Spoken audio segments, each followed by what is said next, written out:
Hello guys, તો જય શ્રી કૃષ્ણ બધાને. તો આજે તો મારે અને અમિતને ભીતાણે જવાનું હતું, એટલે અમે બંને રેડી થઈને ભીતાણે જવા માટે નીકળી ગયા. અને રસ્તામાં આવી ગયું છે નરેડી, તો ત્યાંથી આપણે લસણિયા ગાંઠિયા તો લેવાના જ હોય જ્યારે પણ નીકળીએ ત્યારે. તો ફાઇનલી લસણિયા ગાંઠિયા લઈ લીધા છે અને હવે ઘરે પણ પહોંચી ગયા છે. અને જો ઘરે પહોંચ્યા ને ત્યાં જ બાળકો આવી ગયા છે, કેમ કે એ બધા કહેતા હતા કે અમે તમારા વિડીયો બહુ જોઈએ છે, એટલે આપણે એને વ્લોગમાં લઈ લીધા છે.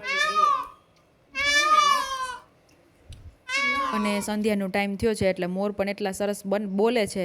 અને જો અહીંયા મેં લસણિયા ગાંઠિયાનું શાક પણ બનાવી નાખ્યું છે, લાલ ચટક એવું. તો હવે શાક બની ગયું છે અને અહીંયા હવે ગરમા ગરમ રોટલી કરીને આપણે બધાને જમવા બેસાડી દઈએ. અને જમીને ત્યારબાદ અહીંયા મકાઈ ખાવાનું મન થઈ ગયું હતું, એટલે મેં અહીંયા મસાલેદાર મકાઈ બાફી લીધી છે.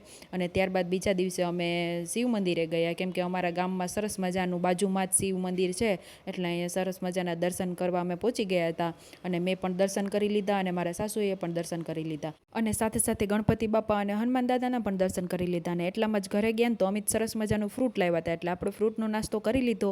અને હવે આજે બનાવવાનો હતો રીંગણાનો ઓરો, એટલે અહીંયા રીંગણા શેકી લીધા હતા અને બધી જ તૈયારી થઈ ગઈ હતી. અને ત્યારબાદ અહીંયા ઓરો પણ વઘારી નાખ્યો છે. અને આજે બનાવવાના છે ગરમા ગરમ રોટલા, એટલે હવે મારા સાસુમાં રોટલા અહીંયા બનાવે છે, તો હું ને અમિત જમવા બેસી જશું. તો તમને મારો વિડીયો ગમ્યો હોય તો લાઇક, શેર અને ફોલો કરતા